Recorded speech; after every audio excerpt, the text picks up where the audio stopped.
Next question है explain the significance of principle of management. What do you mean by significance? Important. Correct. Important को हम क्या बोलते हैं? सिग्निफिकेंस बोलते हैं.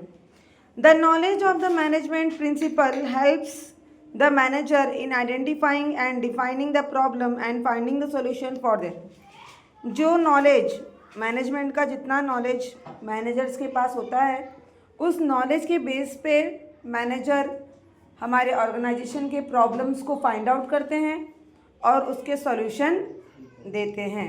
करेक्ट.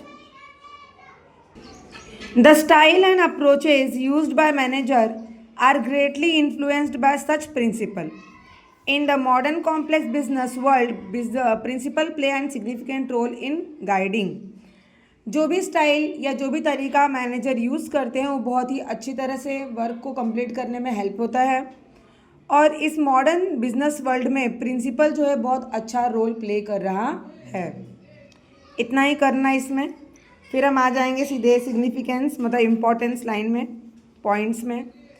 यहाँ पे कोड दिया है बट उस कोड को आप इग्नोर करो वरना आंसर भूल जाओगे बाद में. फर्स्ट हमारा है help to coordinate and control. जो प्रिंसिपल है वो प्रिंसिपल की वजह से हमें हेल्प मिलती है कोऑर्डिनेट करने की. एक दूसरे से कोऑर्डिनेट करके हमें मतलब किसको? मैनेजर्स को हेल्प मिलती है कि वो सबके साथ सबके बीच कोऑर्डिनेशन बना के रखे और सबको अपने कंट्रोल में रखे. जब सब कोऑर्डिनेट करेंगे और कंट्रोल में रहेंगे तभी तो काम सही होगा.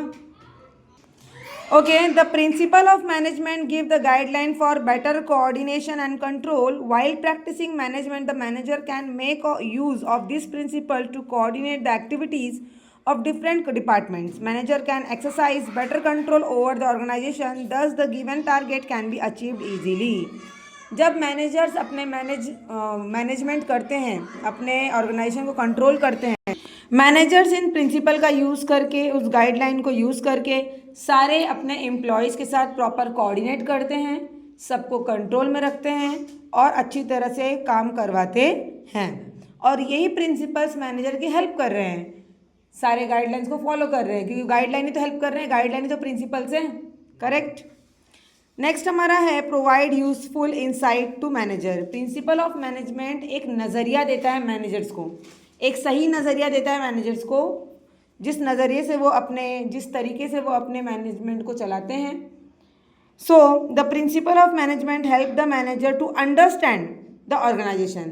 पहले आप समझो कि आपकी संस्था आपका ऑर्गेनाइजेशन है क्या, उसमें क्या हो रहा है. The study of principle of management helps to improve the understanding of the situation and problem. आपके ऑर्गेनाइजेशन में किस तरह की परिस्थितियाँ हैं, उसमें कौन कौन सी प्रॉब्लम्स है, समस्याएं हैं. It further help the manager to find out the solution to the problem and handle the situation.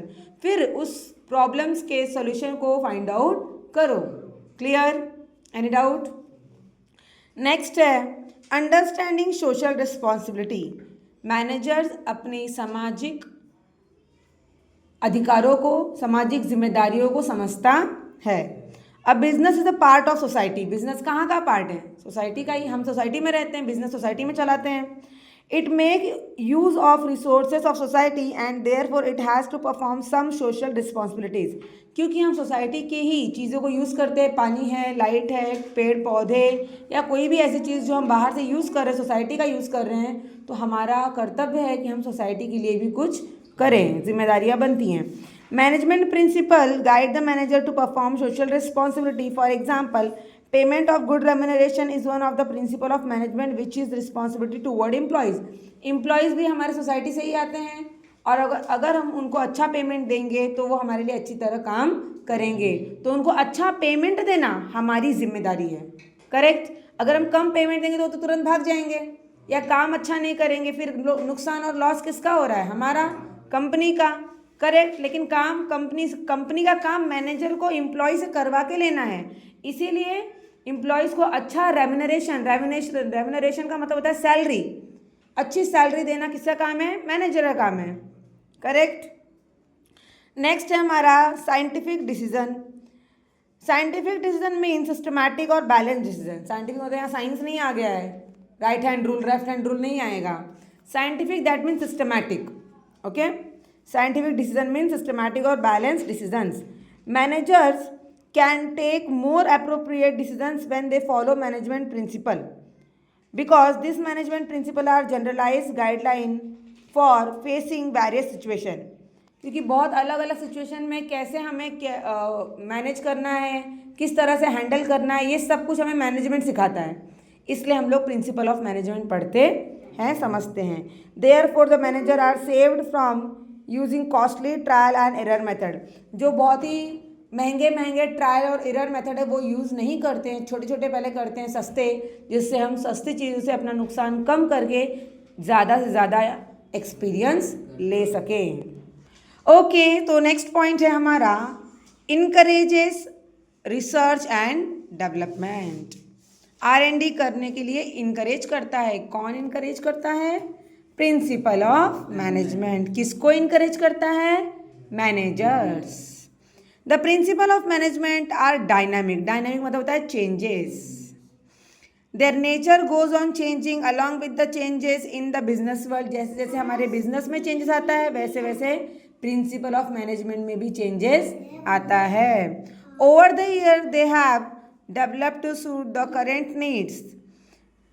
उसके बाद नीचे देखो रिसर्च एंड डेवलपमेंट, लेकिन ऊपर से देख लेते कोई दिक्कत नहीं है. Therefore this principle give encouragement to research and development in the organisation. For example, research and development department always work on finding new techniques in the field of production, finance, human resource, marketing etcetera. जो भी R&D करते हैं company में, वो R&D research and development करने वाले हमेशा कुछ न कुछ नया खोज नई तलाश करते रहते हैं. और जब कोई नई चीज़ मिल जाती है तो उस नई चीज़ पे नए तरीके से मैनेजमेंट अप्लाई होता है, ओल्ड टाइप से नहीं होता. Any doubt? नेक्स्ट हमारा है एफिशिएंट यूटिलाइजेशन ऑफ रिसोर्सेज. मतलब हमारे पास जो भी रिसोर्सेज हैं उसको अच्छे से यूज़ करना, ज़्यादा से ज़्यादा अच्छी तरह से यूज़ करना और वेस्ट कम करना. Okay, in every organisation two types of resources are use, physical resource and human resource. Physical मतलब रॉ मटेरियल और ह्यूमन मतलब इंसान, labour. So the basic function of the management is to make proper balance between these resources by putting them to optimum use and control on wastage of resources. Proper management तभी होता है, हमारे raw material का use तभी होता है जब हम लोग रॉ मटेरियल का ज़्यादा से ज़्यादा यूज़ करें और कम से कम वेस्टेज करें. So management principle helps in establishing cordial relationship between management and employee, which increase the efficiency level of employees and also affect the effective administration. हमारे जो वहाँ का प्रशासन है वो भी अच्छी तरह चलता है अगर अच्छे से कोई भी रॉ मटेरियल यूज़ होगा तो. वन एग्जांपल है जैसे कि ऑरेंज. करेक्ट, ऑरेंज जूस पीते हो आप लोग, टेट्रा पैक में आता है, मतलब बॉटल्स में या पैकेट में ऐसे पैक करके ऑरेंज जूस आते हैं. ऑरेंज जूस पीने के जैसे कि जो बड़ी बड़ी कंपनीज होती है वो लोग जो ऑरेंज जूस पैक्ड करते हैं या बनाते हैं, वो लोग क्या सच में इतना सारा ऑरेंज यूज़ करते हैं? नहीं यूज़ करते हैं. लेकिन अगर समझो कुछ भी थोड़ा भी